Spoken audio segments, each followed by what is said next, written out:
noches. Bienvenidos a todos los espectadores que nos acompañan en la transmisión en vivo a través del Facebook y de la plataforma del Zoom del CAP Regional Lima. Esta noche nos reunimos para llevar a cabo el segundo y último día de conferencias sobre proyectos y experiencias en la oficina Foster, más Partner y César Pell, organizado por el Consejo Regional Lima en conjunto con el arquitecto Juan Luis Ramírez, que venimos desarrollando diversos proyectos, por lo que este evento ha sido de 2 días con que iniciamos el año. Es parte de uno de los eventos colaborativos con colegas internacionales que ofrecen establecer relaciones de caracteres institucionales y profesionales de los cuales podamos aprender y también mostrar a través de estos eventos. Esta es la segunda sesión que está a cargo del experto profesional que tiene que ver con el tema proyectos y experiencias en la oficina de César Pelli. Agradecemos la presencia de nuestro panel a la arquitecta Catherine Ibáñez Salas, directora regional de Bienestar, al arquitecto Juan Luis Ramírez, a nuestro expositor, el arquitecto Gregorio Vázquez. Gracias por estar presentes esta noche. Bueno, antes de seguir voy a presentar al arquitecto Juan Luis Ramírez. Él es exdecano de la Facultad de Arquitectura y Diseño de la Universidad de las Comunicaciones y doctor en Educación y Arquitectura. El arquitecto es quien nos apoya para poder eh, hacer diversas conferencias internacionales y estar desarrollando también diversos proyectos. También quiero informar a todos los espectadores que pueden realizar sus preguntas en la sección de preguntas y respuestas que está ubicada en la parte inferior del Zoom. Estas serán respondidas por nuestro expositor al finalizar la presentación. Así que sin más preámbulo, para dar inicio, les cedo la palabra a la arquitecta Catherine Ibáñez Salas, directora regional de Bienestar, para que pueda dar las palabras de bienvenida. Adelante, arquitecta Catherine. Gracias, Fanny. Buenas noches con todos los presentes. Agradecerles la participación en el segundo día de ponencias, justamente con nuestros amigos que tuvimos el primer día con el arquitecto Giorgio Geria, el día de hoy con Gregorio Vázquez. Realmente el día de ayer ha sido fantástico. Hemos tenido preguntas bastante interesantes para el arquitecto y el día de hoy espero que no baje ese nivel. Estamos con las expectativas súper altas de poder escuchar el día de hoy al arquitecto Gregorio Vázquez con su ponencia, en su ponencia relacionada a los proyectos desarrollados en la oficina de SATEL.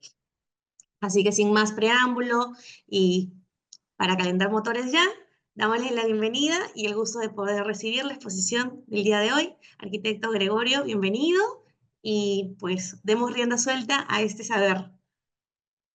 Muchas gracias, arquitecta Catherine, por sus palabras de bienvenida a todos nuestros espectadores y panelistas.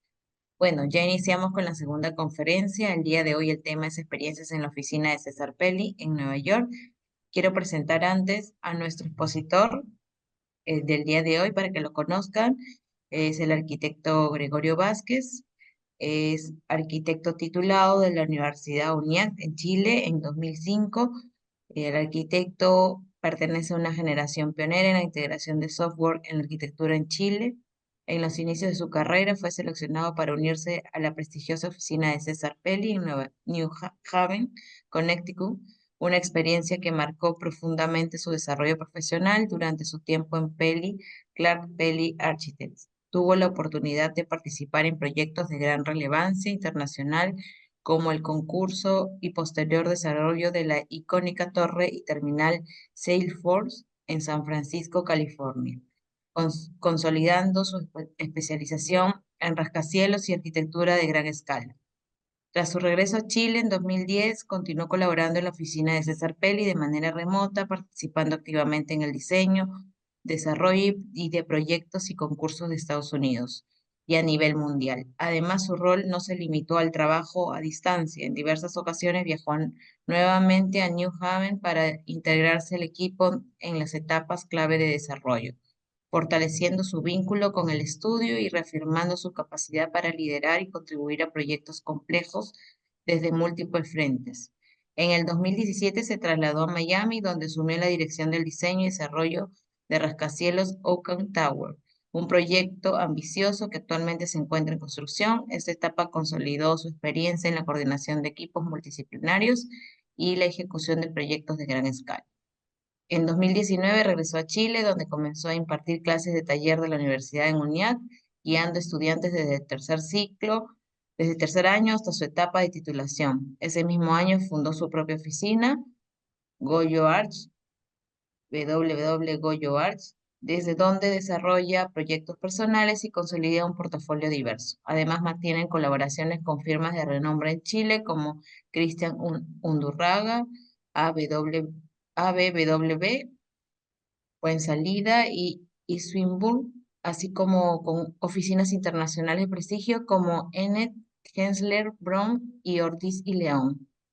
Bueno, sin más preámbulo, así con ustedes quiero darles la bienvenida y dejar el espacio para que realice su presentación al arquitecto Gregorio Vázquez.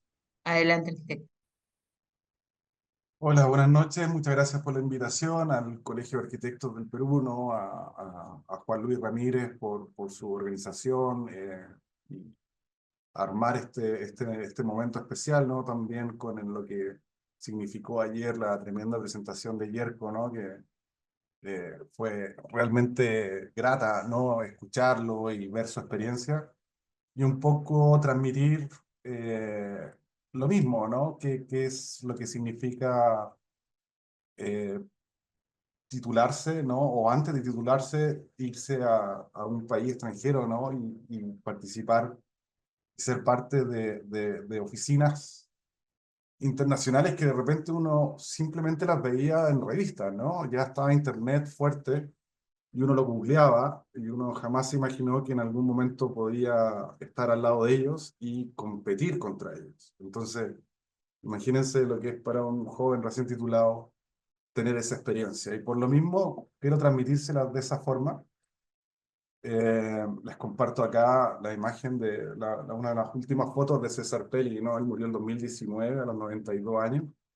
Alcancé a estar con él para su cumpleaños número 90. Estaba en Miami, me invitó y viajé a New Haven, donde estuve toda la oficina y invitó a todo el mundo que había estado en su oficina. Entonces, yo creo que éramos unos 350 personas celebrando su cumpleaños número 90, ¿no? Y con una lucidez total y absoluta. Él, muchos, para los que no lo conocen, él es argentino, nació en la provincia de Tucumán, eh, estudió en la Universidad de Tucumán y muy temprano, una vez que se tituló, le surgió esta oportunidad de hacer un magíster en Illinois, en la Universidad de Illinois. Entonces, ustedes lo pueden googlear ahí porque está súper potente como él cuenta su historia de cómo llegó a los Estados Unidos con este máster y cómo se fue con una esposa, ¿no? Se fue casado y un tío, parece un tío bastante acomodado, le ayudó mucho económicamente para poder realizar su sueño e irse a Illinois. Y en Illinois conoció, fue rozándose con sus compañeros, ¿no? Y alguno de ellos en algún momento llegó a trabajar con Aero Saarinen, que es uno de los grandes arquitectos norteamericanos. Su padre también fue un gran arquitecto muy conocido y Aero continuó, ¿no? Un poco más osado, más moderno. Y César llega a trabajar con él. Este es Aero Saarinen, ahí está diseñando el proyecto, esta gran escultura, ¿no? Que está en Chicago, que simboliza el gran portal, ¿no? Que él plasmaba en ese momento. Y lamentablemente Aero Serin fue un arquitecto que murió muy joven, murió a los 56 años, y fue muy temprana su muerte y un poco dejó a todos estos jóvenes arquitectos, ¿no? Está ahí Aero Serin con César Pelli muy joven, desarrollando el proyecto JFK, el aeropuerto JFK de Nueva York. Pues imagínense la época, las maquetas a escala, ¿no?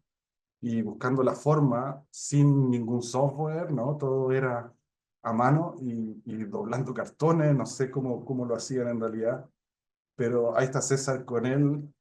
También acá, bueno, hay otra foto, están viendo la maqueta, ¿no? Buscando los ángulos, estudiando la luz.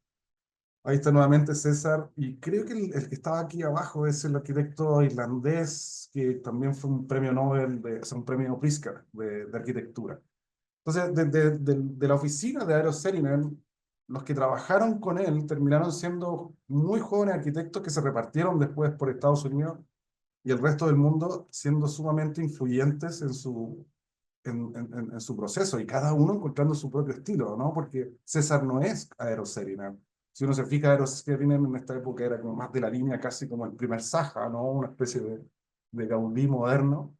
haciendo todo lo que permitió, ¿no? El hormigón, generar estas formas orgánicas, ¿no? De la época que lo hacían eh, prácticamente novedosos para la época.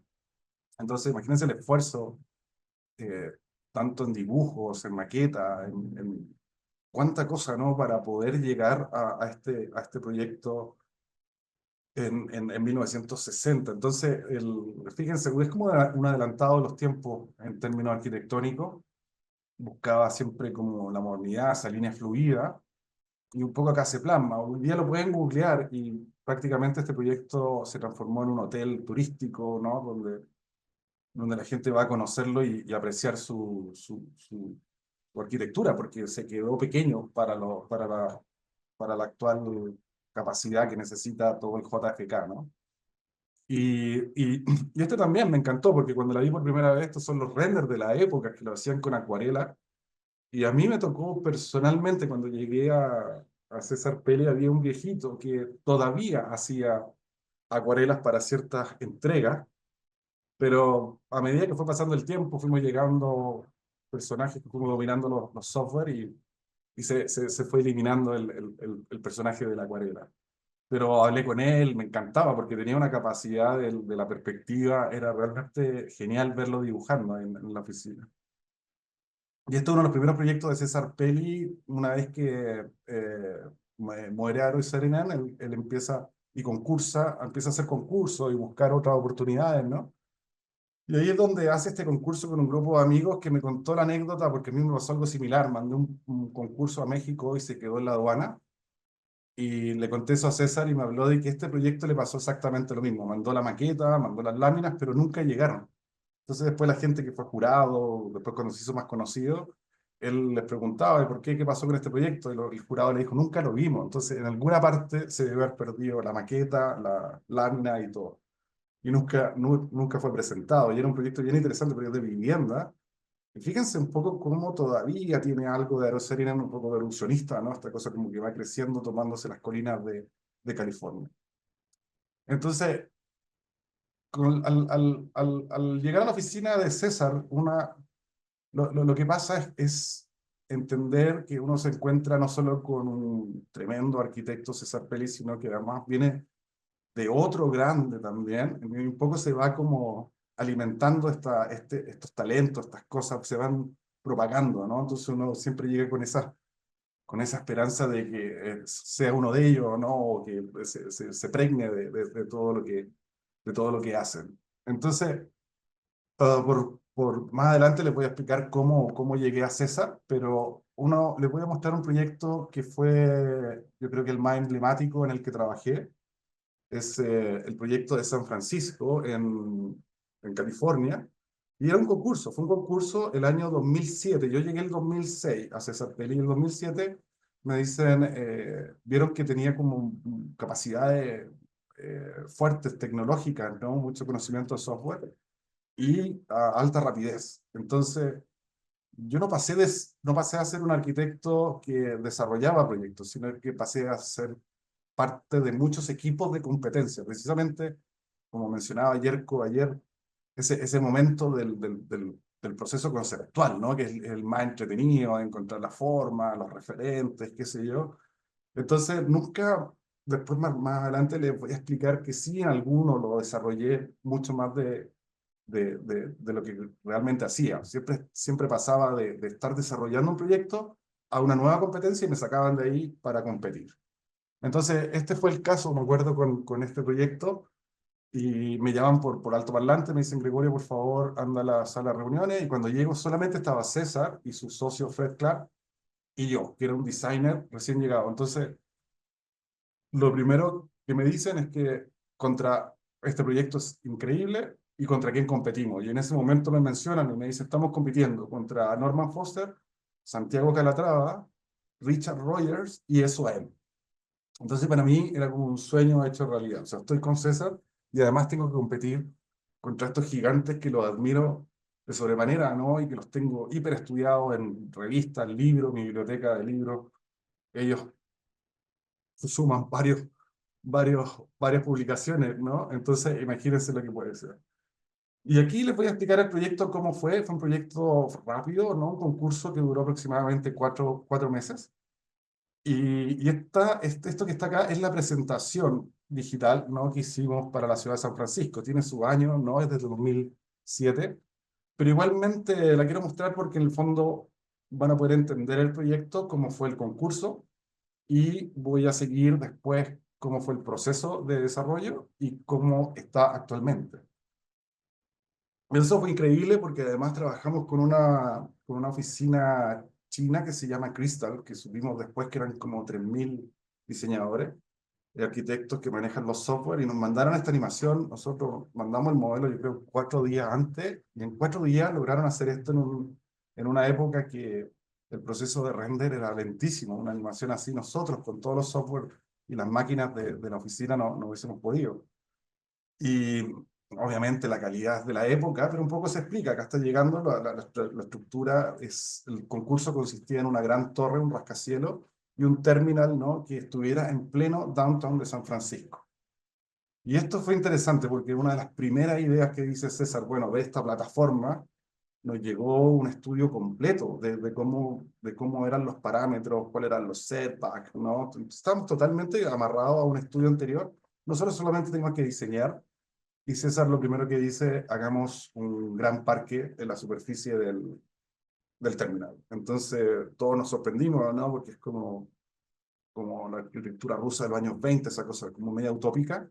Esto parecía utópico, pero César dijo: no, esta es la forma. Y sobre todo para San Francisco, dijo: San Francisco, un nuevo parque en el centro, en el downtown de San Francisco, es potentísimo. La gente lo va a apreciar y es lo que tiene que ser. Y acá un poco ven lo que hicimos con el diseño. Inventamos también unos funicular que subían siguiendo como esas cosas de la identidad de San Francisco. Esta es una calle que está hacia el sur, que se llama Natoma Street, que era de vehículos, pero la ciudad decidió dejarla totalmente peatonal, entonces se transforma en un espacio para las personas, con restaurantes, café, etcétera. Y esta es una animación desde Mission Street, que es una de las principales que llega al puerto. Y una de las estrategias de César fue interesante porque en vez de colocar la torre al medio del terreno, la empujó al borde para regalarle una nueva plaza y un espacio para las personas, ¿no? Este gran vacío, y conectar tanto la torre como el parque con lo que significa el sistema de buses y el sistema subterráneo de trenes. También sigue un proyecto sumamente ambicioso. En la época solamente ya se hablaba de un proyecto en total de unos 2.000 millones de dólares. Entonces, los profesionales que estuvieron a cargo, toda la gente que intervino en esto, no solamente en el proceso de concurso, fue después en el desarrollo, ¿no? O sea, estuvieron los mejores una vez que se ganó. Y esto es lo que decía César, en el fondo, cómo iluminar un terminal, que más adelante le podemos mostrar una foto del terminal que existía, era de 1947, 41 parece, muy oscuro, muy de la época, ¿no? Con poca luz. Entonces César habló siempre cómo inyectar luz y hacer esto muy lumínico y muy potente para San Francisco, sobre todo en esos días de neblina que necesita como capturar luz, cómo hacer un parque y que esto absorba y haga que la luz ingrese, ¿no? Un segundo, voy a mover acá que esto me tapa. Ahí.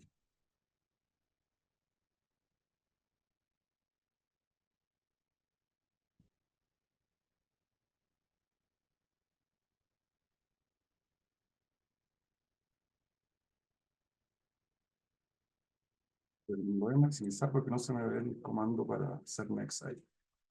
Y esto es un poco lo que abarca el proyecto, ¿no? El proyecto está ubicado ahí en pleno downtown, pero toda la conexión a California es a través de él. Entonces se transforma en un símbolo. ¿Y por qué deciden hacer un rascacielos más alto que la icónica torre del Bank of America? Y es porque dicen: hagamos un gran rascacielos, ¿no? Que sea el símbolo de este nuevo sistema de transporte. Entonces, como un gran faro que habla de esta nueva conexión que se va a modernizar y va a ser de las mejores del mundo.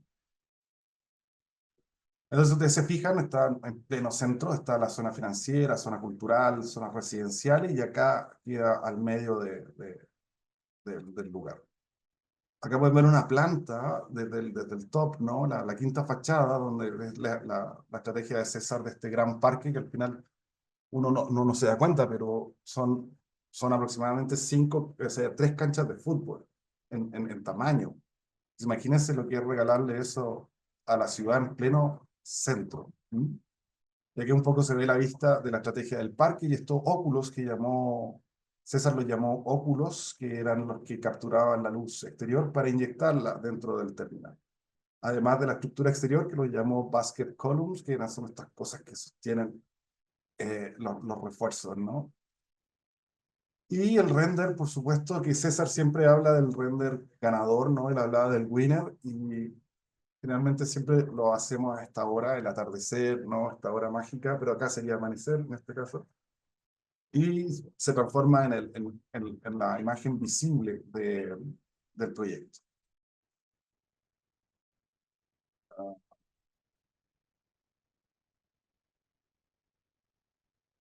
Estos son los renders que hicimos con un poco más cuidado en vez de la animación, que son el Natoma Street, ¿no? Con todo su basket column. Y acá está la plaza que habló César. Entonces, fue una buena estrategia porque al final empuja la torre hacia un borde, la deja muy neoyorquina, ¿no? Con unas veredas apreciables, pero no amplias, ¿no? Como para que esta plaza sea realmente la zona donde la gente se va a reunir.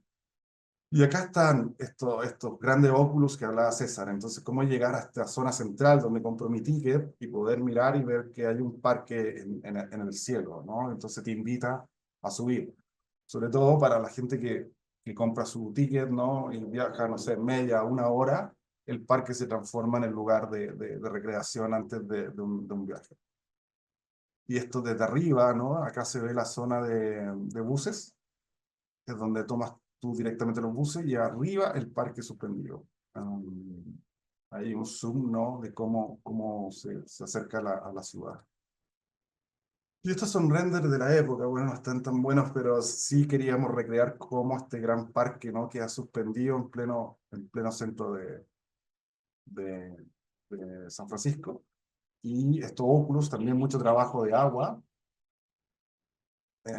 Esto es bien interesante, más adelante lo van a ver cómo, cómo cómo Peter Walker, que fue el paisajista, resuelve este tema que siempre es como un costo energético.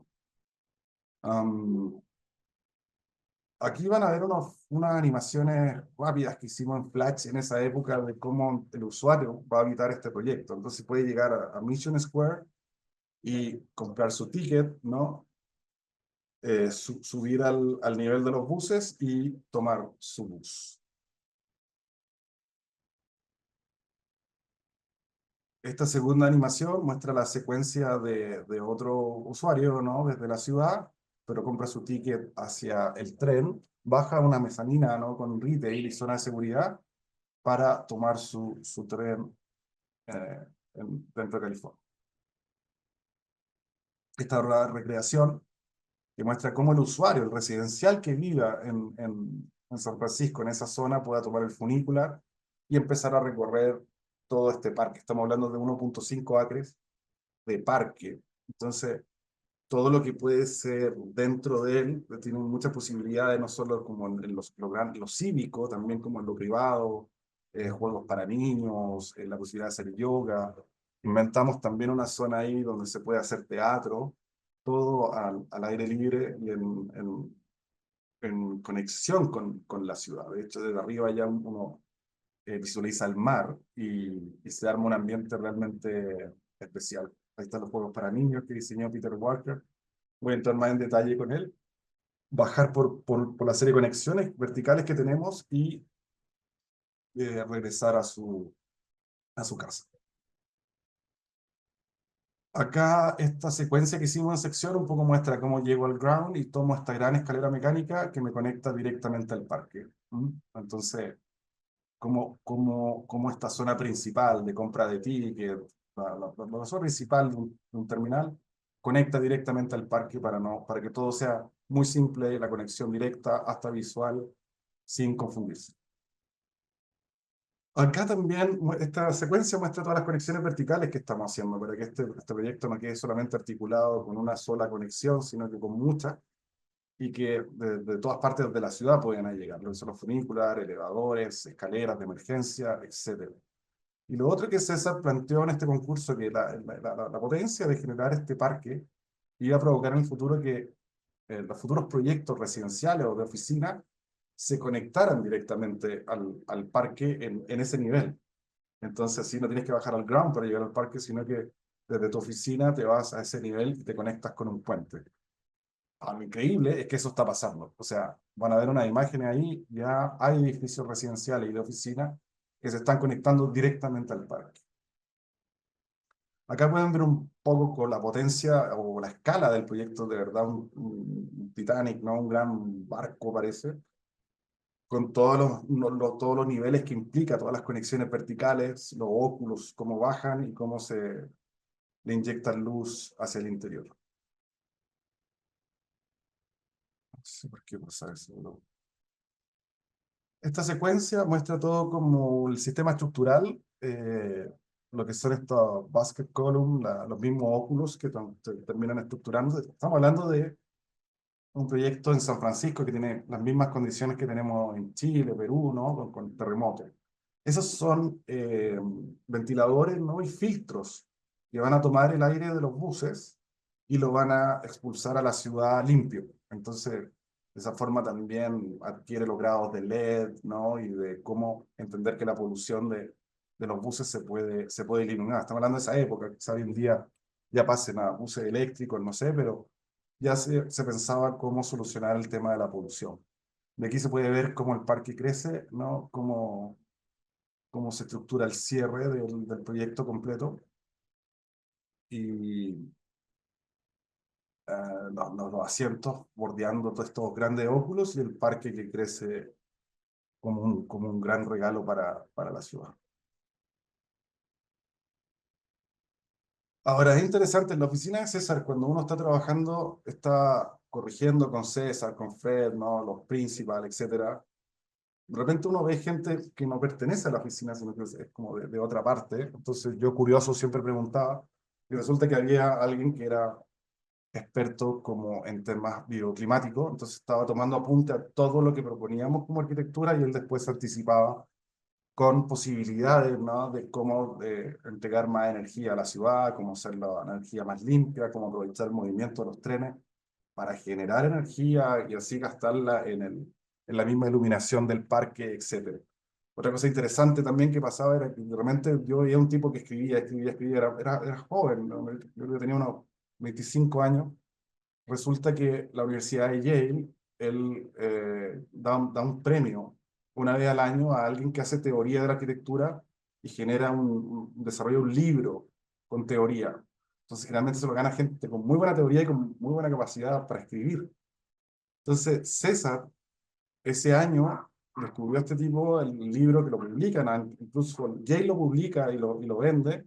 Le llegó a César el libro, le pareció increíble cómo escribía y lo invitó, ¿no? A participar en el proyecto solamente para hacer la narrativa del proyecto. Entonces, imagínense, cuando uno llega a estos equipos, está todo cubierto, ¿no? El profesional que está haciendo esto, alguien que está haciendo la narrativa, ¿no? Para que quede espectacular. Entonces, son equipazos que se configuran.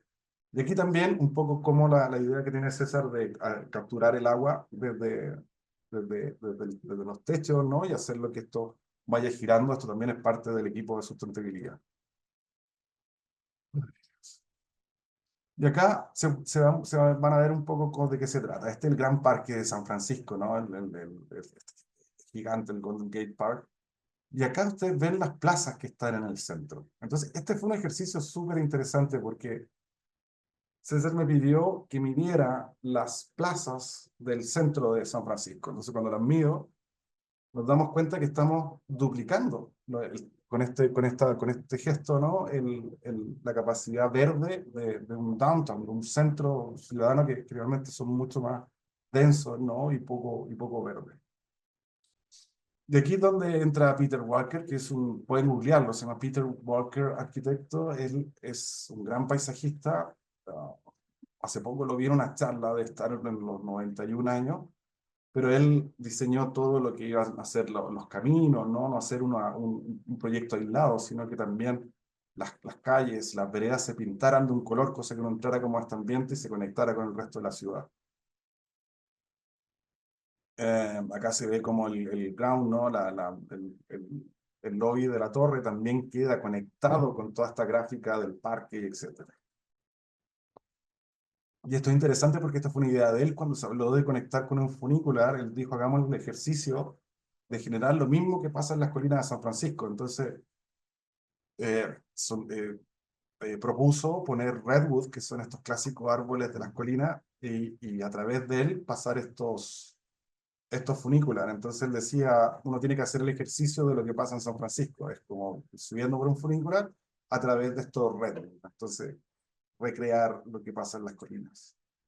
Y acá un poco se ve en sección, ¿no? Lo que pasaría al tomar el funicular y conectarse al parque a través de estos redwood.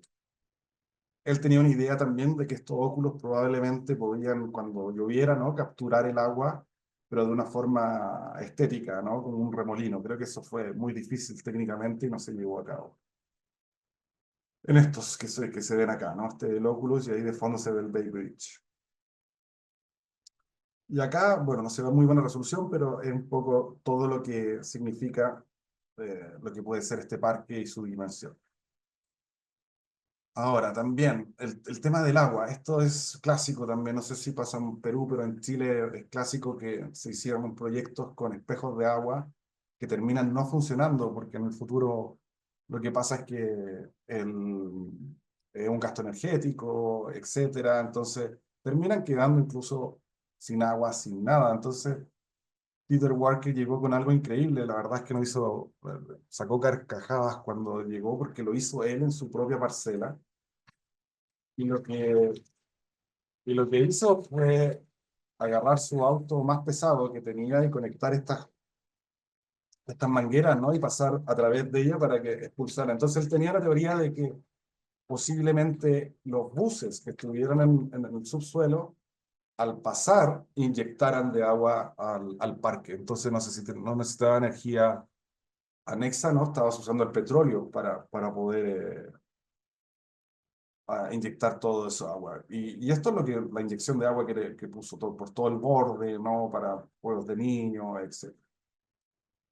Ahora él hizo este proyecto que es en Australia, donde se hizo para los Juegos Olímpicos, donde no solamente tiene que hacer un parque parezca parque para humanos, sino que recrear la naturaleza. Entonces él habla cómo poder combinar esta cosa, que es una cosa diseñada, pero que parezca que siempre existió ahí.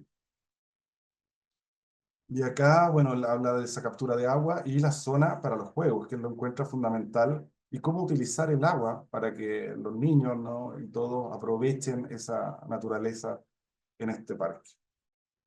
Él también habla de que este parque, por sus dimensiones, tiene la posibilidad de que puede ser muy, muy amplio, ¿no? Para juntar masas, pero también diseña lugares para encontrar, ¿no? La soledad o la intimidad que alguien requiera. Y acá también muestra como la cercanía del proyecto ya directamente pegado a la torre. Entonces él dice, pegado a la torre, los lugares tienen que ser mucho más cívicos. Entonces el diseño del parque, acercándose a la torre, se transforman en espacios más amplios y cívicos. Ahora también interesante, por otro lado aparece otra oficina que también se contrata para este concurso y lo que se le encargó fue recrear la naturaleza que existía antes de que existiera San Francisco. Entonces, como este parque, con toda la vegetación, con todo el agua, con todo lo que vamos a utilizar, haga volver a todas estas especies que desaparecieron cuando todo se vuelve concreto. Entonces apareció un estudio súper potente, no me acuerdo si se llaman Ranagwick, algo así, de las especies que existieron y cómo volverían con ciertos elementos que teníamos que usar. Entonces Peter Walker dice, ¿cómo hacemos esto? Arriba de un techo, ¿no? Y este es un proyecto que él hizo en Japón, donde plantó cerca de 700 árboles sobre un techo. Y aquí habla de cómo también la vegetación a utilizar sea fuerte como para que se pueda distinguir plenamente las estaciones. Y él también dice, bueno, mi experiencia es que yo diseñé la zona cero, ¿no? de Manhattan con metro, ¿no? Con subway, de no sé cuántos pisos hacia abajo, y tuve que inventar estos parques con suspendidos, ¿no? Sosteniendo esta estructura y armando todo un sistema para que las raíces crecieran. Entonces lo hizo tanto en Japón como en la zona cero, entonces dice, es totalmente posible. Y este es un recorrido completo, ¿no? Para que ustedes vean como un zoom desde el parque en términos de elevación. Entonces ahí uno empieza a entender un poco mejor la escala, ¿no? Uno ve las personas y dice, wow, o sea, de verdad esto podría estar toda la tarde recorriéndolo y disfrutando las cosas que entrega, ¿no? Eso ya llegando a la torre, y ahí un poco ver la magnitud de la torre, ¿no? Su escala, es una torre de 320 metros de altura, 20 metros más alta que la del Costanera Center de Santiago, y, y por lo mismo, siempre se habló de que el Costanera Center fue como, para la costa oeste norteamericana, fue como el proyecto Conejilla de Indias, porque no se atrevían a hacer edificios o rascacielos más altos por los terremotos. Bueno, en Chile se atrevieron, y cuando lo vieron dijeron, bueno, hagamos algo, y hice este concurso por eso tenía que ser más alta que la de Chile, ¿no? Para ser la más alta de la costa este, oeste americana. Y aquí pueden ver también sus dimensiones, ¿no? Lo que significa en elevación la torre, ¿no? Con esas turbinas en el top, que son para generar la electricidad del top, la luz del top, nada más con el viento aprovechando el viento de San Francisco, y lo largo, ¿no? Que es este proyecto. Entonces, casi la torre acostada.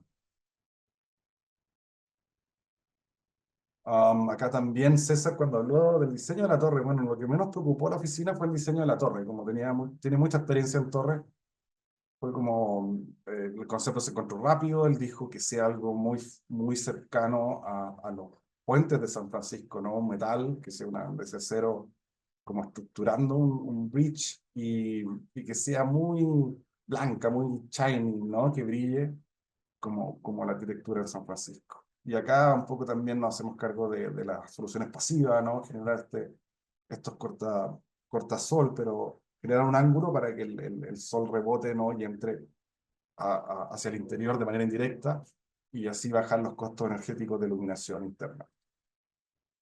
Y esto es lo que les comentaba recién, ¿no? Ahí en el top estarían estas 4 turbinas que la diseñó un escultor, no recuerdo el nombre bien, pero lo conocí cuando estuve en San Francisco con él, y, y era solamente para la energía del top, ¿no? Para que este top se iluminara al anochecer.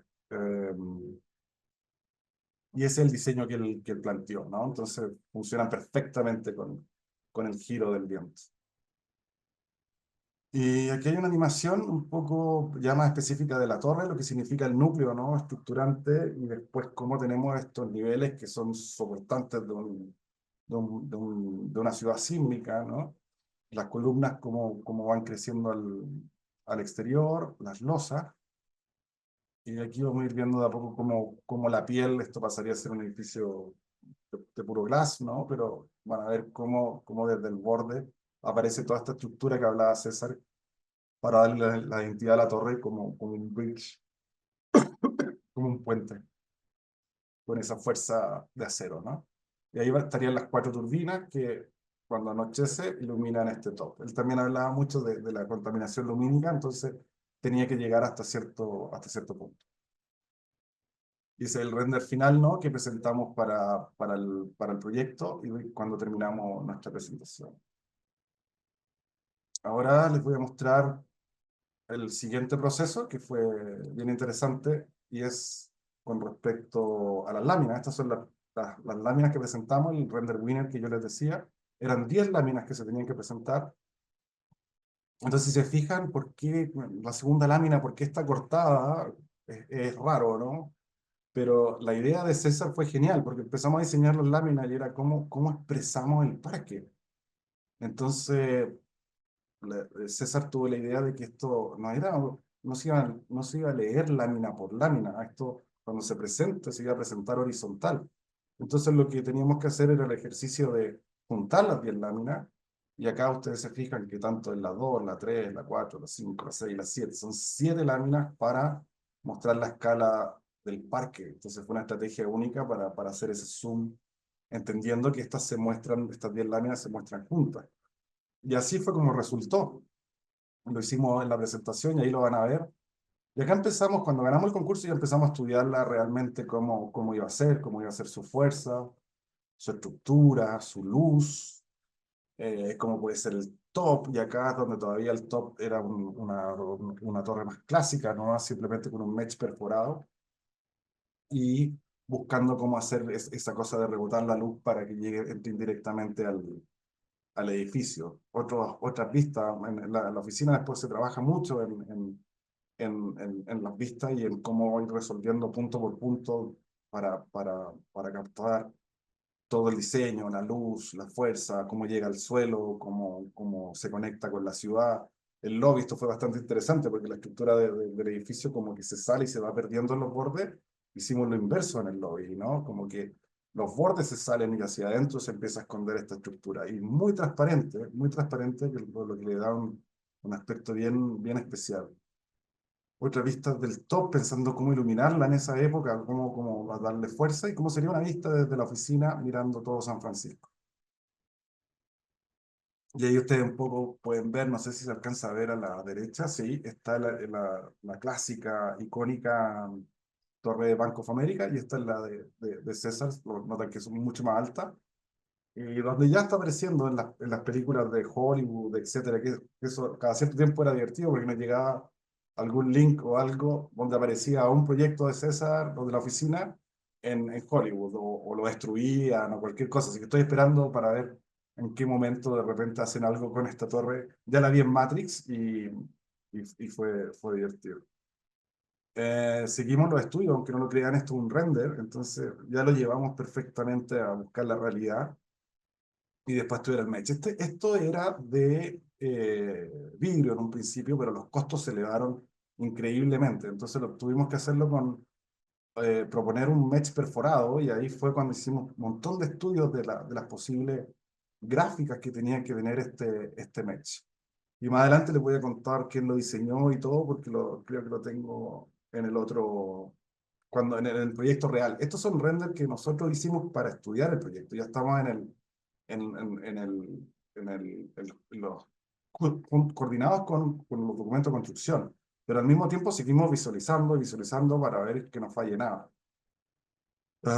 Ahí un poco ya cómo se transforma esta gran columna, ¿no? Empieza a tomar más realidad, qué luz es la que está entrando, realmente es iluminado, ahí para ver tanto las conexiones de los buses como el tren, cafés, ¿no? Y empezar a tener un trabajo más específico, no solo en lo que es estudiar la luz, cómo entra, sino que además César le gustaba mucho incorporar el arte en los proyectos. Entonces, ustedes se fijan en el suelo, se invitó a un artista, ¿no? Para que recreara algo relacionado con San Francisco y armara una gráfica que se trabaja como suelo.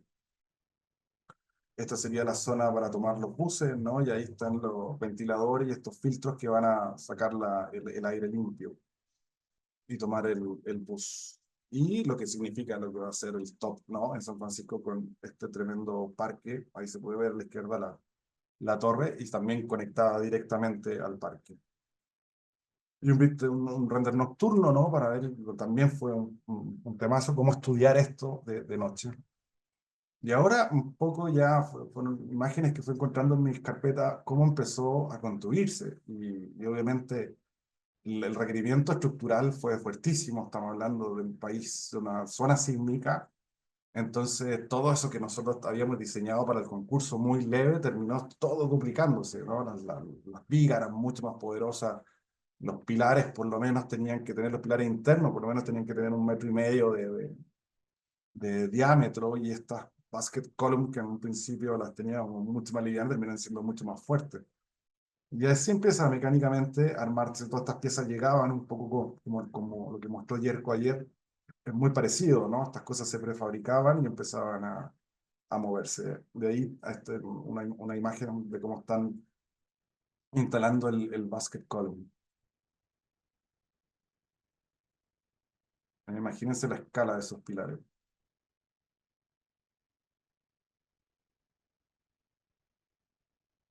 Y aquí este fue un adelanto, me acuerdo que me mandaron, donde ya se veía cómo se empezaba a armar el parque.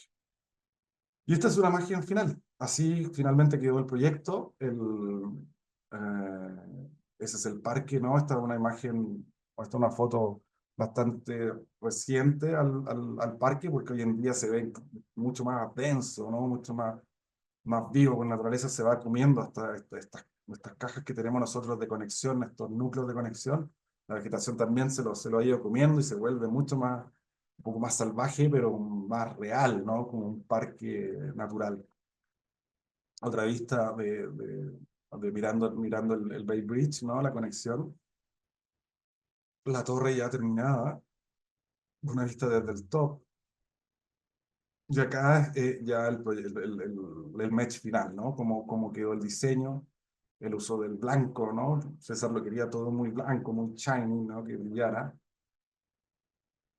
Cómo resultó, este proyecto por su largo, ¿no? Termina cortando estas calles, pero termina siendo como un puente, ¿no? A través de la ciudad. Y acá está, lamentablemente hace como 3 años murió. Ay, no es un físico matemático que ganó el premio Nobel de matemática. Y a él se le pidió un diseño de una fórmula con la que ganó el Nobel y desarrolló esto gráficamente como un pattern. Entonces, esa fue la foto que le sacaron cuando fue a visitar cómo se estaban instalando los paneles y se veía su diseño. Entonces, era interesante cómo un matemático se involucró en esto y su fórmula matemática se llevó a la gráfica y se transforma siendo en un matemático inglés. Y ahí un poco ustedes pueden ver como el detalle, es un pattern muy bonito, ¿no? Que se repite como molecularmente. Y esta es como filtra el sol desde el exterior, ¿no? Acá este es la luz, ¿no? que atrapa hacia el interior. También de noche, ¿no? Se filtra esto y aparece este mesh un poco más sutil, ¿no? Como una cortina. Aquí ya está terminado el lugar principal, ¿no? Que conecta el parque y se ve ya el diseño de este artista en el suelo y el trabajo de cielo que se hizo. Ahí el Basket Column ya terminada, pintada, ¿no? Y con todo sus características. Se dan cuenta el blanco, súper potente, la luz que llega desde San Francisco, ¿no? Que con todo el tema de la neblina. Y este es el top para tomar los buses. Ustedes ven que fue bastante cercano a lo que se propuso desde un principio.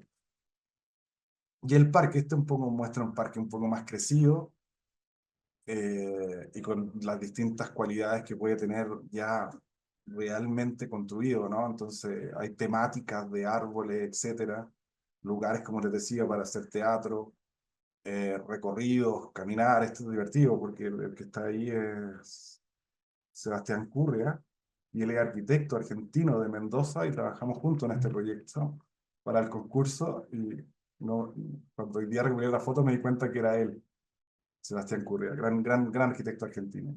Y estos espacios que hablaba también él, como encontrar de repente algo más íntimo, más público, cuando se acerca a la ciudad, o sea, la torre se transforma en algo más cívico, estos paseos, cómo se empieza a iluminar de noche, esta misma soledad que habla Peter Walker, el uso del agua, y la iluminación nocturna para que esto sea un proyecto vivo durante las 24 horas. Y esa es la vista final del proyecto, cómo está quedando y cómo cambió el skyline de San Francisco. Ahora, lo que les quiero mostrar es la oficina y un poco contarles como el proceso para que vean, ya vieron el proyecto desde una magnitud poderosa. Y acá les quiero mostrar, yo creo que esto les va a interesar mucho como a los jóvenes arquitectos, porque este es New Haven, esta es la Universidad de Yale, así nevaba en invierno. La verdad es que la oficina, o sea, la universidad era fantástica, como César había sido decano, nosotros teníamos como ciertos privilegios, podíamos entrar a la biblioteca, etcétera. Entonces, esta es la biblioteca de Yale. Estos son los patios, ¿no? Con están las distintas escuelas. Es de verdad un lugar muy, muy potente, muy especial. Esta es el Museo de Arte Británico de Philip Johnson, que es precioso por dentro también, increíble. Y la oficina quedaba prácticamente al lado de ese museo. Acá estoy sacando unas fotos desde el museo y yo me sentaba justo en esta ventana, acá, mirando hacia afuera. La oficina componía todo este nivel y esos dos que seguían arriba, en pleno centro de New Haven. Esa es la fachada hacia Chapel, ¿no? Que es la avenida principal. Y acá estaban la oficina de César y las salas de reuniones. Y este es un poco el ambiente que había dentro de la oficina. Estas fotos yo me las conseguí, eran anteriores a cuando yo llegué, se nota por el monitor, ¿no? Ya cuando yo estaba teníamos monitores planos. Pero más allá de eso no cambió mucho, o sea, cambiaron los monitores, pero se seguía teniendo mucho maqueta física, muchos modelos maqueteados. Ya empezamos, con la época que llegamos nosotros, ya empezamos a imprimir en 3D y teníamos, no sé, 3, 4 máquinas de impresión que las dejábamos toda la noche y al otro día el modelo estaba listo, distintas formas de torre, etcétera, del proyecto que dependiera. Era la escala también que se usaba para maquetear. Lo otro que hacía mucho es que se imprimían los renders, si este techo medía 3 metros, se imprimían los renders a 3 metros, y así se corregía. Este es mi escritorio, aquí es donde yo trabajaba en esa época. Eh, Siempre se componían, eran todos iguales, todos exactamente iguales, desde el jefe hasta el designer, donde se componía de un escritorio. Supuestamente el de atrás era para maquetear y hacer cosas, pero ya todo se volvió tan digital cuando yo llegué que me consiguieron otro computador, entonces si este estaba ocupado seguía con este otro y así avanzando. Toda la vista de donde está, la ventana que yo les decía, ¿no? Al frente está el Museo de Philip Johnson. Este es Carlos Peña, otro arquitecto chileno que se fue con nosotros. Esto fue un concurso interno, o sea, Igor Rodríguez, otro chileno también que se fue, y Manuel Bedelés, otro chileno también. Al final éramos 4 chilenos en la oficina de César. Y ahí ustedes pueden ver cuando uno llegaba a las publicaciones de todo de las publicaciones que ha tenido en el mundo. Y además cuando uno llegaba a la oficina te regalaba todos los libros que publicó. Se me acuerdo que me llega una cantidad así de libros y todos firmados por él. Entonces yo los tengo y están expresamente con tu nombre, etcétera. Esa es la bienvenida cuando uno llega. César te regala todos sus libros publicados. Y acá un poco se va a mostrar como el proceso. Acá en una torre no eran las Petronas estaban construidas, pero era este de al lado. Entonces, mucha maqueta física en un principio, y este es el desarrollo del proyecto de San Francisco. Entonces, maqueta física, render, fíjense que ya, independiente si era el render final o no, ya se empezaba a diseñar sobre un render que no fuera el último, pero así toman decisiones. Ahí está César Pelli sentado, este es Fred Clark. No me acuerdo el nombre de él, pero era el representante de Heinz, de los inversionistas, y él era el ingeniero calculista que nos estaba ahí un poco explicando cómo podíamos tener ese gran canopy. ¿Mm? Y así se corregía, o sea, eso se imprimía en papel fotográfico de primer nivel y simplemente se rayaba arriba y se seguía con el diseño. Esto es la última entrega que hicimos, fue un día domingo, tuvimos que colgar todo, limpiar la oficina perfecto, y César iba a llegar en la mañana para ver todas las láminas, ver toda la entrega y darnos el pase de que ya estaba conforme, y lo que era genial porque él le pasaba a mi jefe su tarjeta Platinum y nos íbamos al mejor restaurante de New Haven a almorzar con todos los gastos pagados. Ya habíamos terminado el concurso y nos regalaban eso. Este es mi hijo, tiene 4 años en ese momento, él estaba fascinado, miraba, quería vestirse de camisa también, ¿ah? Era arquitecto. Y acá les muestro cuando llegamos. Esta fue la primera presentación, que fue una presentación cerrada, no había público. Y acá pasó lo que teorizó César. En el fondo pusimos todas las láminas horizontalmente y el parque se ve junto con el modelo ya final, que estaba retroiluminado y todo. Otra foto de la maqueta, ahí está terminando, él es Peter Walker, él es el arquitecto paisajista. Y por acá aparece, él es el escultor de estas turbinas en el top. Y acá, cuando después hicimos esa presentación, estaban todos muy cansados, se fueron a dormir, pero César dice que quiere ir a caminar por San Francisco, que él me acompaña. Y fue el primero a levantar la mano y dije, yo voy, aunque me está quedando dormido en el camino. No me podía perder esa oportunidad, así que fui con César a caminar por San Francisco. Acá estamos en un museo que diseñó Frank Lloyd Wright, un museo chiquitito, pero muy chiquito, pero muy bonito. Y después seguimos caminando hacia el Bay Bridge, ¿no? Toda la costa. Y acá fuimos al término que existía. Entonces ustedes, si se fijan en lo que existe ahora, la luz, versus lo que era esto, ¿no? Una cosa muy oscura, bueno, de la época de los 40, ¿no? Entonces, todo lo que César teorizó con cómo inyectar luz, cómo terminó siendo un terminal muy blanco, muy iluminado. Y acá yo lo veía desde, esta era la vista desde el hotel, veía el antiguo terminal. Entonces, imagínense lo que debe ser ahora esta misma vista con todo ese parque. Y acá fue la presentación, cuando la presentación pública, ¿cómo se llama él? El Gavin Newsom era el alcalde en esa época de San Francisco y el actual gobernador de California y posible candidato a presidencial para las próximas elecciones, llegó, entonces dio la orden para que se sacaran las telas y aparecieron los proyectos. Y ahí entonces ustedes pueden ver César Pelling, los arquitectos de SOEM, y ahí está Richard Rogers, que fueron los tres que finalmente se presentaron al proyecto. De ahí el final de nuestra presentación. Ahora, esto es interesante porque nosotros teníamos un formato de maqueta. Este es el proyecto de SOEM, que lo pueden ver, que la torre realmente era una torre muy linda, muy atractiva, súper icónica. Pero el terminal, ellos cometieron un error porque lo cortaron. O sea, el terminal debería llegar hasta acá.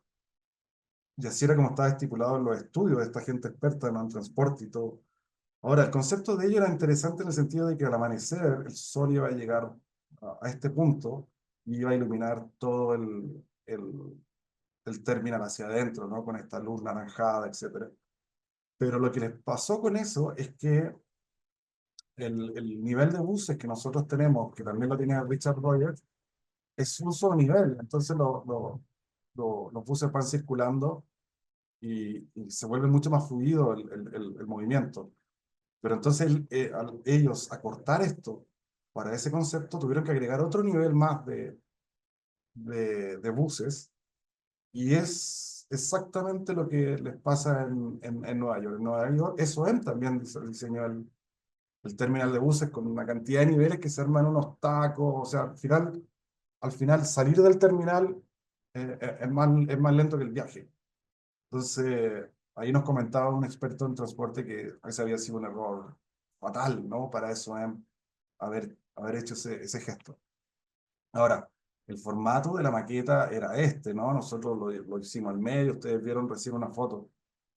Pero después que entregamos, nos dijeron dónde hay que colocar las maquetas, y eso es más encima, llega con otra cosa aparte, que termina como completando esto y se veía mucho más imponente que el resto, ¿no? Una cosa súper extraña, o sea, de verdad, tanto de Richard Rogers como de Peli, estábamos bastante enojados porque no era de acuerdo a las bases. Son esos juegos que hacen de repente donde se pasan un poco. Y esta es la maqueta de Richard Rogers. Acá también, como dijeron, tenía un ambiente increíble. Podíamos ir a charlas de Calatrava, ¿no? De Zaha Hadid. Yo me acuerdo que me iba a la oficina caminando y me topaba con Peter Eichmann. Entonces también era como una cosa, al principio era todo como impresionante, después uno se va acostumbrando. Pero para un latino, ¿no? Es mucho más impresionante cuando está en ese mundo que se veían por revista. Ahí estamos con Santiago Calatrava y Igor Rodríguez.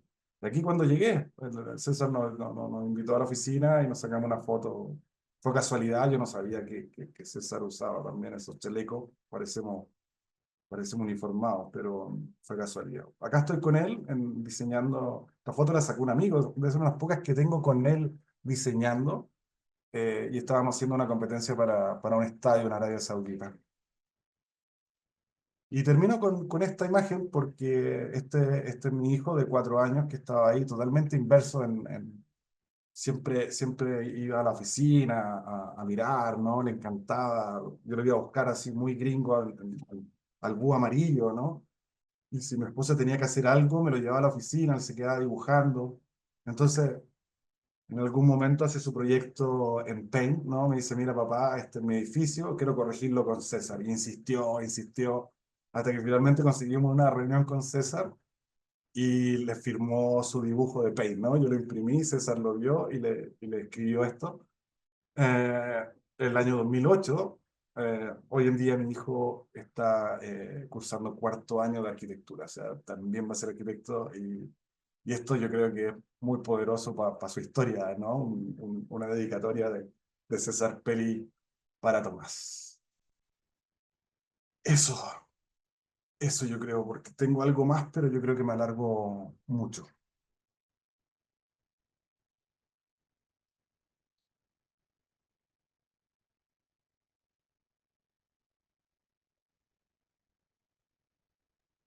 Ahí paré de compartir.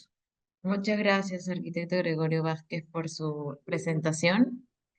Ahora continuamos unos minutos para las preguntas. A ver, a todos los espectadores pueden hacer sus preguntas y respuestas en la parte de abajo del Zoom para poder hacerle llegar al arquitecto Gregorio.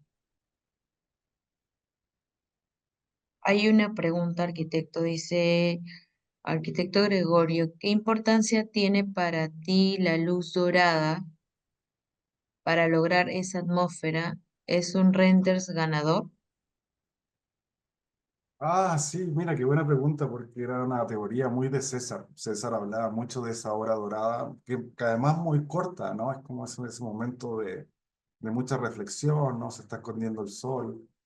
Eh, César decía que era la hora perfecta para apreciar la arquitectura, porque él teorizaba era de que esa hora dorada, ¿no? Que pasa de un dorado a un azul a un morado, todavía delata perfectamente la arquitectura, ¿no? Con una luz natural, pero se empieza a insinuar la luz artificial. Entonces es una perfecta combinación para entender tanto todavía las aristas de un proyecto, ¿no? Las líneas, y ver cómo este se empieza a iluminar de alguna forma. Entonces él dice que es tan corto también, porque después cuando pasa a ser noche, ya las aristas se empiezan a perder, a no ser que uno tenga una iluminación específica, ¿no? Para algo. Entonces, por eso él planteaba que esa luz que es dorada, morada, verdosa, que se empieza a mezclar a la última hora del ocaso, era perfecta para una foto del proyecto y la imagen ganadora de un concurso. Arquitecto Gregorio. A ver, vamos a ver. Algunos tienen otras preguntas. Por favor, lo pueden colocar en preguntas y respuestas.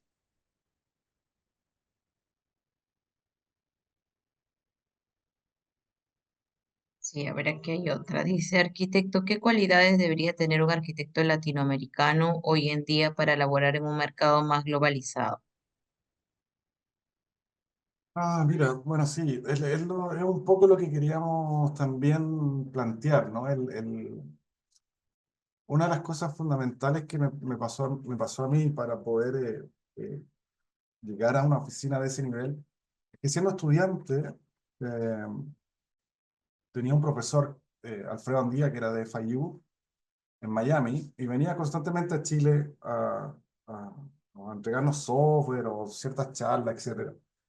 Entonces yo le pregunté, le dije, ¿qué tengo que hacer? ¿Qué tengo que hacer para llegar a hacer un máster o algo en Estados Unidos o en Europa o llegar a una gran oficina? Entonces él me recomendó de que en no más de 4 páginas, ¿no? De doble carta, pusiera mis proyectos principales y los diseñara como una lámina de concurso.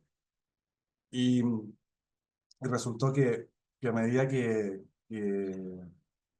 fui avanzando en mi carrera de estudiante, lo fui haciendo con cada taller, no solamente del taller típico, ¿no? El estructural, sino también taller urbano, taller de diseño urbano, etcétera. Todo eso fue recopilando.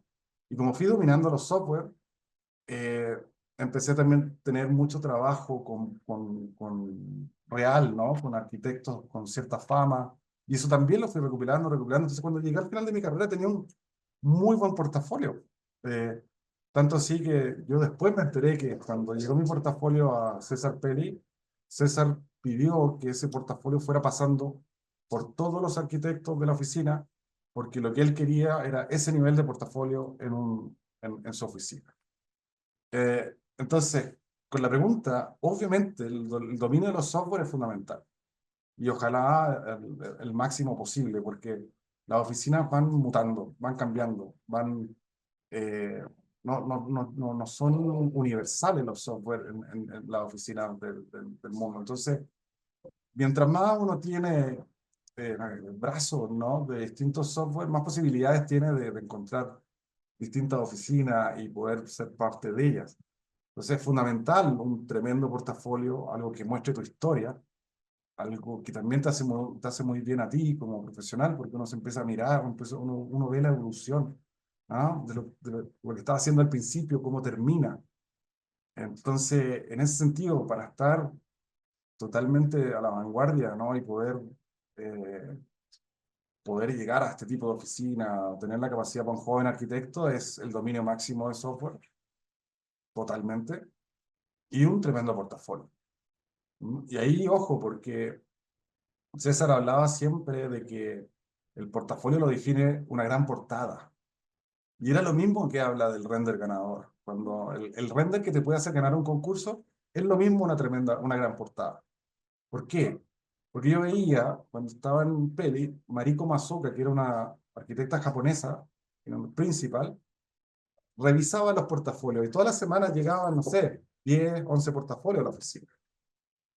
Y Mariko solamente el día viernes se dedicaba a seleccionar cuál sí, cuál no, cuál sí, cuál no. Y yo la veía. Y esa decisión de ella dependía de la calidad de la portada. O sea, ni siquiera lo ojeaba, ¿verdad? Pero el que escogía por una buena portada, se lo llevaba el fin de semana y lo ojeaba y le ponía atención. Y después llegaba el día lunes con 3 de los 5 o 4 que escogió, o uno de los que escogió, y ese planteaba le planteaba a César que podía ser un muy buen elemento para la oficina. Entonces, por eso les digo, así como lo decía César, de hecho él tiene un ensayo sobre cómo hacer un portafolio, que me lo encontré de casualidad en la oficina sacando revistas y libros. Me arrepiento, no, se lo dije a Carlitos, de haberme quedado con ese ensayo, lo devolví, haber sido más latino y haberme llevado, o por último haberle sacado una fotocopia, algo, ¿no? Y haberme quedado con ese ensayo porque era un ensayo muy simple, muy corto para la Universidad de Yale, de cómo hacer un portafolio. Entonces piénsenlo así, una portada, buena calidad de proyecto al interior, manejo de software y como decía Yerko también, si se van a Alemania o a Estados Unidos, el manejo del idioma. ¿Qué arquitecto? Tenemos otra pregunta. Dice, actualmente, ¿cómo se desempeña? ¿Cuenta con una oficina independiente? ¿Dónde podemos encontrar mayor información del estudio de César Pelli y la actuación de la arquitecta mujer en esa época? Ah, bueno, varias de mis jefas, qué interesante lo de la mujer. En mi época, bueno, mi ídola era Saja. Incluso estuve a punto de trabajar con ella. Viajé a Miami tenía lista una entrevista. Y el día, esto no me lo van a creer, pero el día que aterricé, a la hora que aterricé, falleció. Le vino un ataque cardíaco, ¿no? Ella era muy fumadora, que se fumaba 20, no, 42 cajetillas diarias. Y murió muy joven, a los 60 años, y me iba a entrevistar con ella, y perdí la entrevista, perdí todo, no lo podía creer. Fue imposible después, ¿no? Todo el tema de poder entrevistarse con alguien más, la oficina también estaba devastada. Entonces, el papel de la mujer en la arquitectura ha sido fundamental. En Peli, varias de mis jefas fueron mujeres, ¿no? Y geniales, geniales, muy potentes, de mucha sensibilidad, ¿no? Y muy correctas, de los tiempos también muy acotados. Es sumamente potente sobre todo en competencia, la mujer un poco equilibra el proceso en el sentido de que no calma las cosas, cálmalo. Yo en un momento me acuerdo que vi a César gritando enojadísimo, ¿no? Porque a punto de estar a una entrega, y eso me ha pasado con todos los arquitectos que he trabajado, es que está su nombre en juego, entonces tiene que quedar todo perfecto y aparece en esa fuerza, ¿no? Como no, esto no, los gritos, y siempre las arquitectas mujeres como que logran calmar la situación y un poco concentrarse y avanzar, ¿no? Por eso muchas de ellas eran principal o senior, ¿no? En la oficina. Yo te diría casi una mitad y mitad de jefe hombre y mitad mujeres. Y arquitecto, acá hay otra pregunta, dice, ¿había una metodología o plan de trabajo estandarizada para el diseño conceptual y desarrollo de los proyectos en esa oficina o en ese país? Bueno, fíjate que yo creo que era como bastante, era bien espontáneo. Obviamente la metodología existía, César, siempre como los proyectos eran en distintas partes del mundo, no todos conocían el lugar. Entonces, así como en Chile, cuando diseñó el Costanera Center, César no conocía el lugar. Pero lo que siempre nos pedía a todos en la primera semana era una búsqueda total de información del país, en todo sentido. Religión, cuántos hombres, cuántas mujeres, eh, teníamos que imprimir la bandera, teníamos que conseguir eh, la flor nacional, qué tipo de música se escuchaba, un montón, eran meterse dentro de un país por lo menos una semana, todo el equipo investigando, y después una gran reunión, ¿no? Con todo eso impreso. Y ahí él trataba como de captar la esencia del país para encontrar la identidad, ¿no? Era un ejercicio gráfico de cómo captarlo y auditivo, ¿no? Era una investigación sumamente rigurosa con respecto al país sin conocerlo, ¿no? Siempre había algún arquitecto que de repente era de ahí o conocía la zona, llegaba con más información y nos daba más pistas. No, no es fácil, ¿no? Es como su ejercicio en las Petronas. Al final, cuando desarrolla las Petronas, gana el concurso desarrollando este gran portal, pero además se basa en la figura islámica, ¿no? Para la planta, para la forma de la torre, tiene que ver con geometría islámica en relación a la religión del Islam. Entonces, él fue el primero, fue el primer arquitecto en el mundo, ¿no? Que saca el rascacielos de Nueva York, lo lleva a otro país, lo transforma en las dos torres más altas del mundo por mucho tiempo, pero además con una identidad propia. ¿Mm? A mí a veces me preguntan, cuando se enteran que trabajo en Peli, me dicen que tiene el Costanera Center de nosotros. Y yo me arrepiento de no haberle preguntado nunca, pero como yo estaba recién llegado, ya se estaba desarrollando la torre, estaba bastante diseñada. Me metía después de las reuniones, me metía a la sala de reuniones para ver las imágenes, ver los referentes, etcétera. Y habían, de los mismos que te estoy contando yo, de todos los referentes que uno encontraba, había muchas fotos del copihue. Y el copihue es la flor nacional de Chile. Y si ustedes se fijan cómo se juntan las dos hojas y la arista que deja en el borde, obviamente ya cae, tiene mucho del copihue. Es una abstracción, o sea, no necesariamente es figurativo, sino que es una abstracción de esta geometría, y ahí es donde él capta un poco cómo darle la identidad chilena.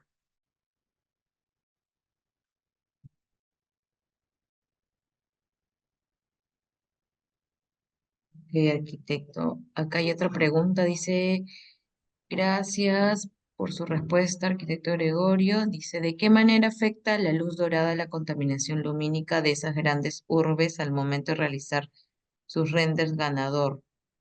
Un abrazo, Mauricio Vergara. La luz dorada, wow, será porque en Lima, ¿no? Siempre el dorado ahí. Yo lo sé mucho también para un proyecto que hice en Lima, experimental, una torre, usé el dorado. Bueno, César siempre hablaba de eso, ¿no? Habla de tener un control lumínico. Y en ese sentido, él lo planteaba como arquitecto, de tiene que haber un control. Pero para todos estos megaproyectos interdisciplinarios, ¿no? Aparecen expertos lumínicos, ¿no? Que te dan las señales y te dicen esto tiene que ser así, esto tiene que ser de esta forma para no afectar, etcétera. Entonces, como hablaba un poco ayer, Yerko, también las disciplinas que se juntan son de expertos, ¿no? Entonces, o como dijo Juan Luis en algún momento, los arquitectos no tenemos por qué saberlo todo, para eso hay expertos en algo. De ahí es donde, fíjense que nosotros estábamos haciendo ese top iluminado para San Francisco y terminó siendo ahora una serie de puntitos LED que proyectan un video, ¿no? De lo que sea, de un baile, tiene temáticas, entonces va mutando, se transforma como en un faro señalizando algo. ¿Mm? Entonces la mirada se va allá, pero ¿cuál es por qué se permitió que esa torre tuviera esa fuerza lumínica en el top? Es porque iba a ser el icono del nuevo sistema de transporte de San Francisco. Entonces tenía que ser como un gran faro. Y para eso estaba dispuesto la ciudad y toda la gente que estuvo a cargo de desarrollar este proyecto. Que arquitecto acá dice otra pregunta. ¿Cómo se manejan las normativas en este tipo de proyectos? ¿Son restrictivas o prevalece la propuesta arquitectónica? En Latinoamérica hay muchas limitantes en el diseño, incluso el diseño estructural. No hay muchos ingenieros que aborden retos. Y en cuanto a la construcción de la oficina Peli, ¿también construía o solo realizaba el diseño? Ya, mira, la primera parte era sobre... Perdón, me quedé con la última porque no sé, estaba... ¿Cuál fue la primera parte de la pregunta, perdón? No sé si la puedo ver acá. Bueno, voy a partir con lo último, con... Ah, perdón un segundo. Max, por favor, estoy viendo una charlas. Pero un segundo que me desconcentró mi hijo. ¿Cuál es la pregunta? ¿Me la puedes repetir, por favor? Que me salí de lo que estaba.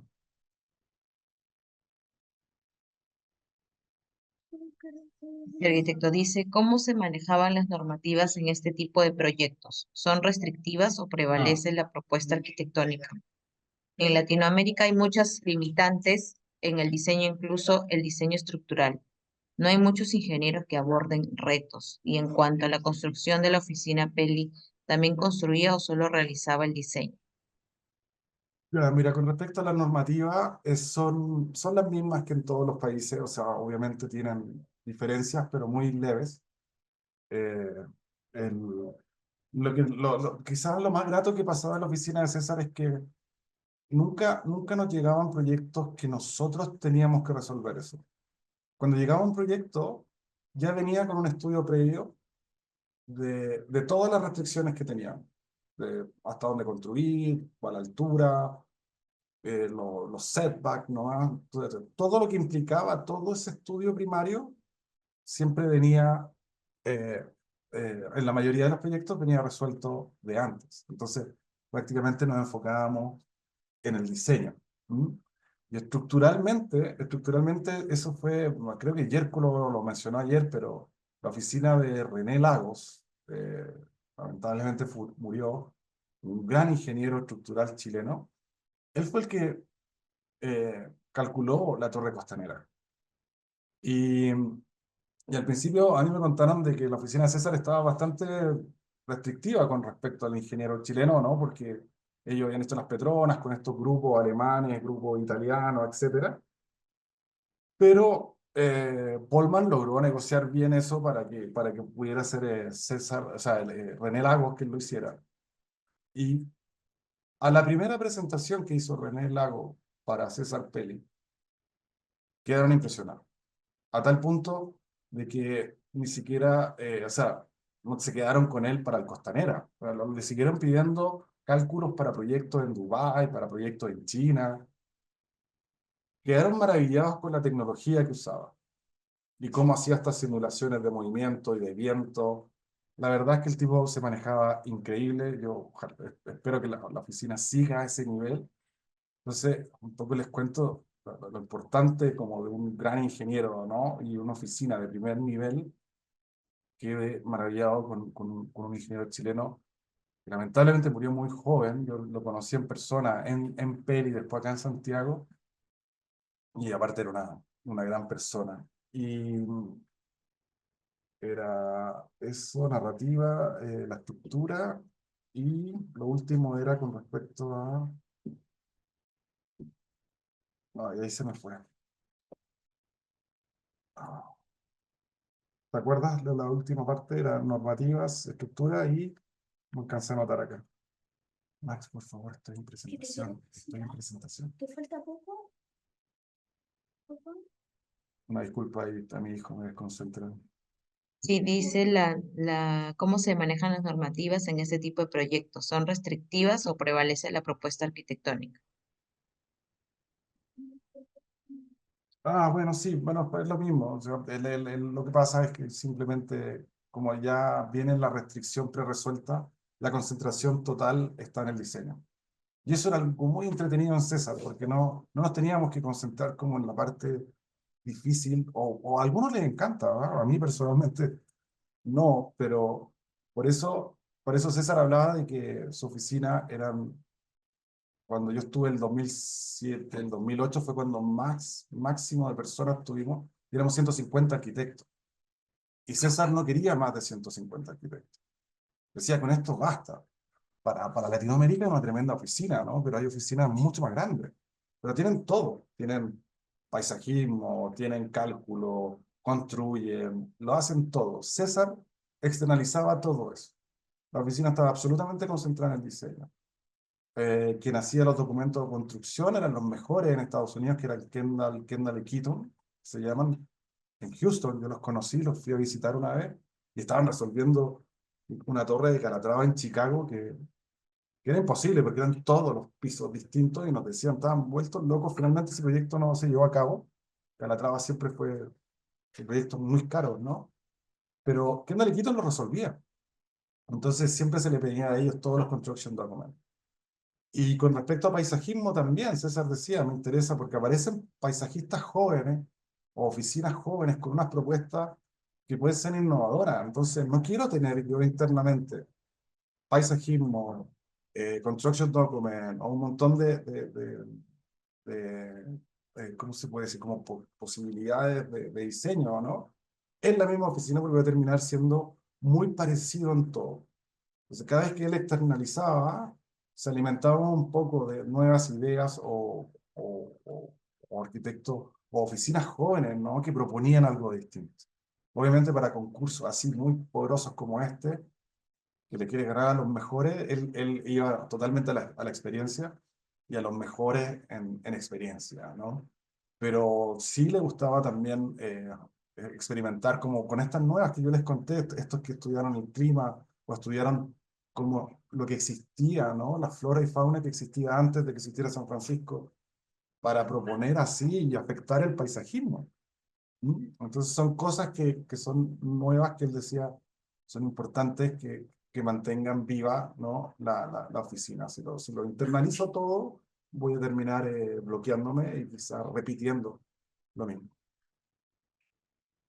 Ok, arquitecto, acá hay una última pregunta. Dice, se comentó que en San Francisco había neblina. ¿En el proyecto se contempló algún sistema de atrapa-nieblina? Sí, bueno, estaba considerado en los óculos, ¿no? Esos grandes óculos que César propuso, estaban considerados atrapar la neblina, ¿no? Pero técnicamente fue imposible. Técnicamente no daba abasto, lo que se iba a recuperar era muy poco. Entonces, sí existieron para el concurso muchas ideas súper interesantes, ¿no? Pero que técnicamente después fueron muy difíciles de llevar a cabo. Ok, arquitecto Gregorio, esas fueron todas las preguntas. Le agradecemos por su presentación y por resolver todas las dudas, todas las preguntas, ¿no? Finalmente quiero darle el pase para las palabras de cierre al arquitecto, bueno, y agradecimiento también a todo, bueno, a usted, al expositor arquitecto Gregorio Vázquez, y a los espectadores que han estado conectados hoy. Y bueno, darle el pase para el cierre al arquitecto Juan Luis Ramírez. Adelante, arquitecto. Bien, gracias Fanny. Nuevamente ha sido muy grato poder escuchar a todos los que están conectados. Yo creo que fue un gran aporte.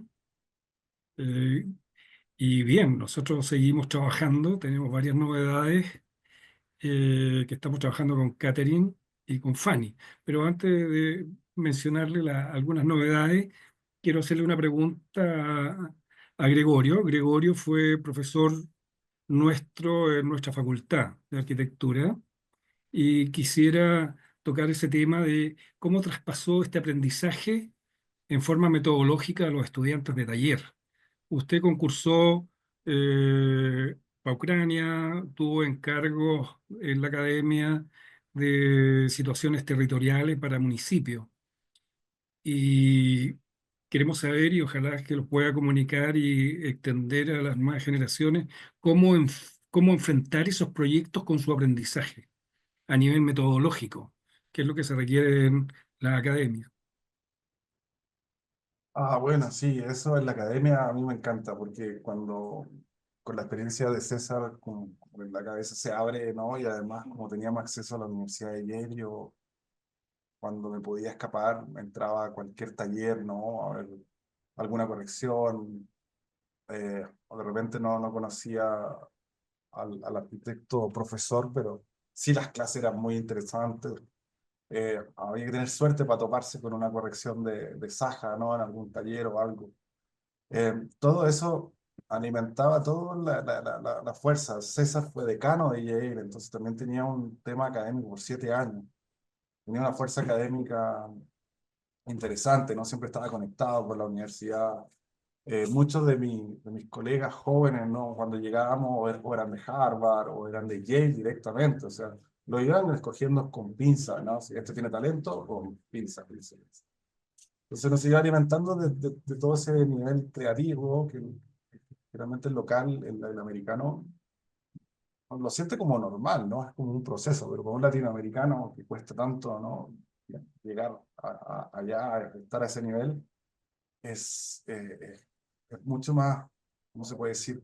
Más esponja, ¿no? No quiere alimentarse de todo eso. Entonces, cuando decido volver a Chile, contacté a mi universidad, por supuesto, y bueno, apareciste tú, Juan Luis, me llamaste, me respondiste, ¿no? Y me, me invitaste a hacer clase. Y a mí eso fue cómo traspaso todo esto a las generaciones que vienen. Cómo les cuento un poco lo que viví, lo que tuve que hacer, el esfuerzo que tuve que hacer. Ojo, esto es de mucho, mucho trabajo, no basta con talento, es de mucho esfuerzo y sacrificio. Y eso yo lo plasmo en mis clases.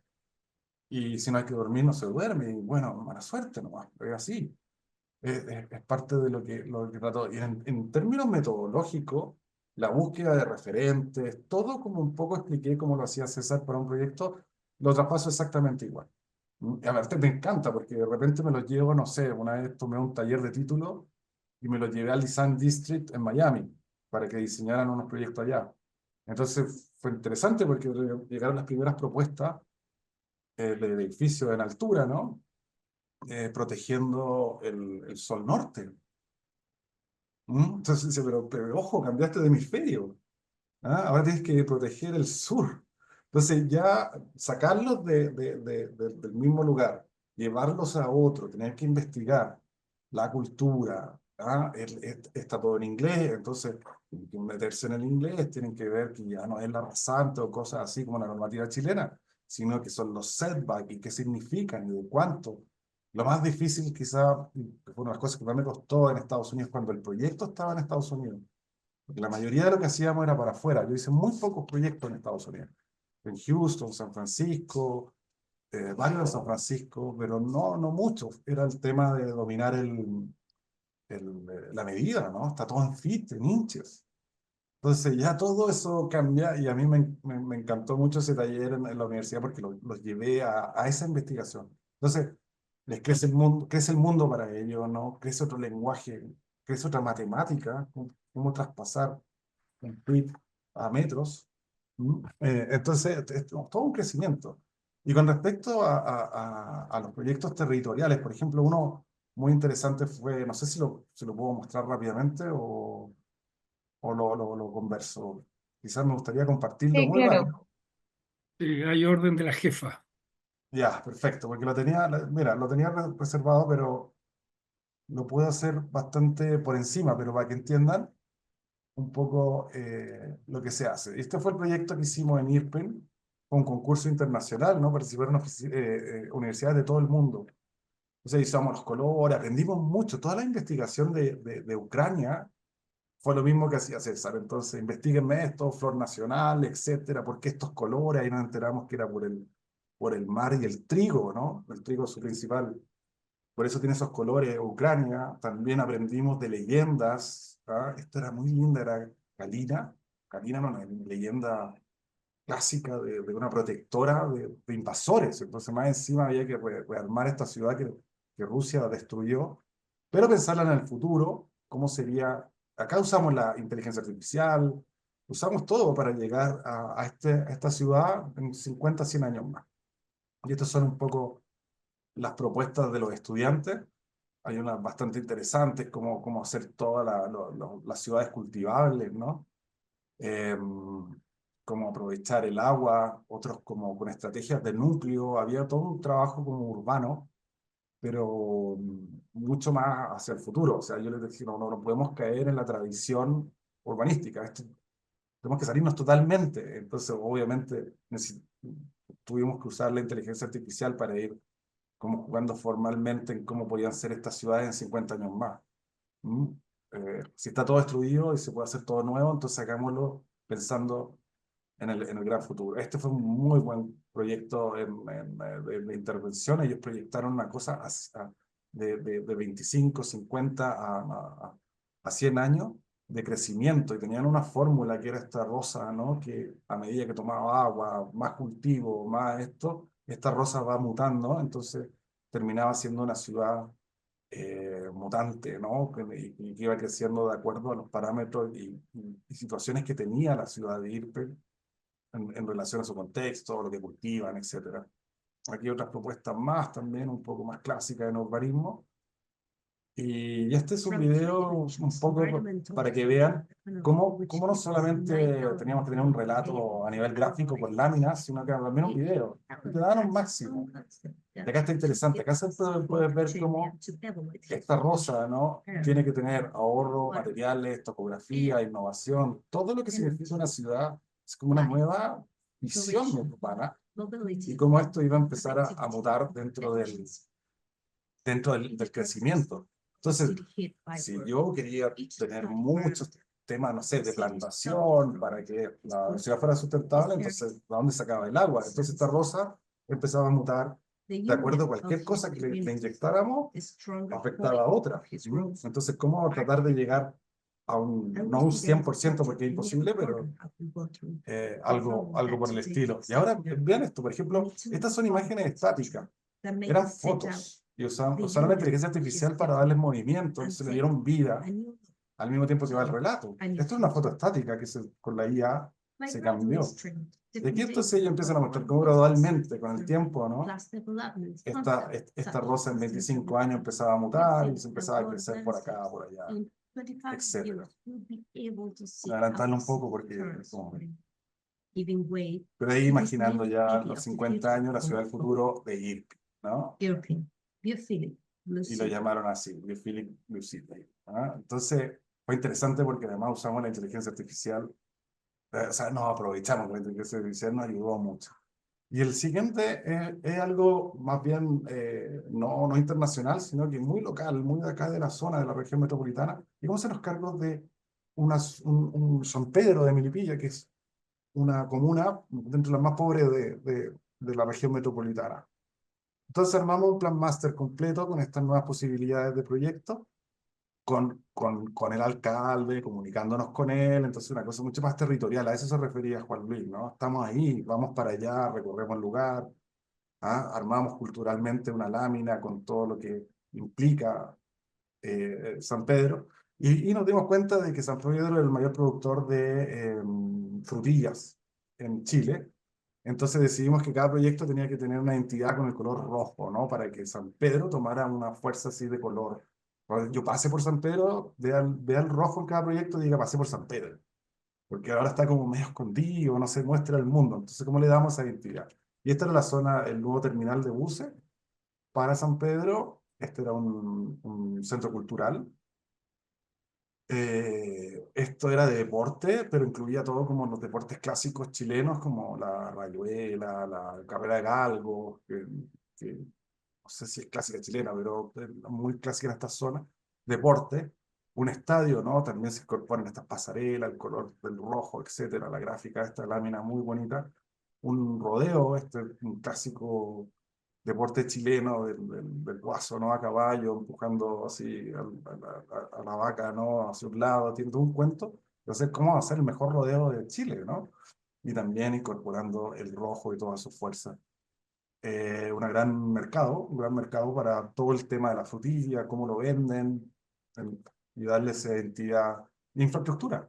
Este es un hotel que se apodera del borde, aprovecha la pendiente, ¿no? Y queda mirando todo el valle de una forma lineal y aprovechando todos los recursos de agua para avanzar. Y también había una necesidad de educación. O sea, mucho de la gente acá de San Pedro se va a ciudades más importantes y un poco ya está envejeciendo la comuna y hay muy poco joven que se quede. Entonces es como una infraestructura nosotros con una educación que además tenga que ver con lo que hacen allá, termine motivando a los jóvenes, ¿no? De quedarse y poder seguir desarrollándose de alguna forma. Entonces, por eso Juan Luis lo mencionaba de esa forma territorial que es mucho más cercana, ¿no? Mucho más ahí directa y con cierta realidad. O sea, no tenemos que volvernos locos arquitectónicamente, sí tenemos que ser conscientes y tener cierta realidad totalmente dominada.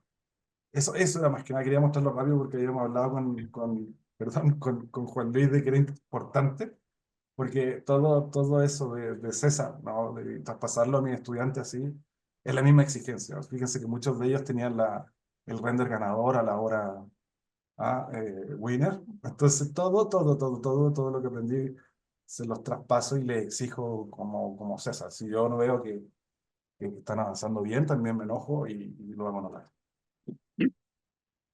Bien, ha sido gratamente recibido todo este traspaso metodológico y aprendizaje a las nuevas generaciones. Soy testigo de los buenos logros. Participamos en varios concursos internacionales con muchas distinciones y que creo que ese aprendizaje tanto de Yerko como de Gregorio es significativo.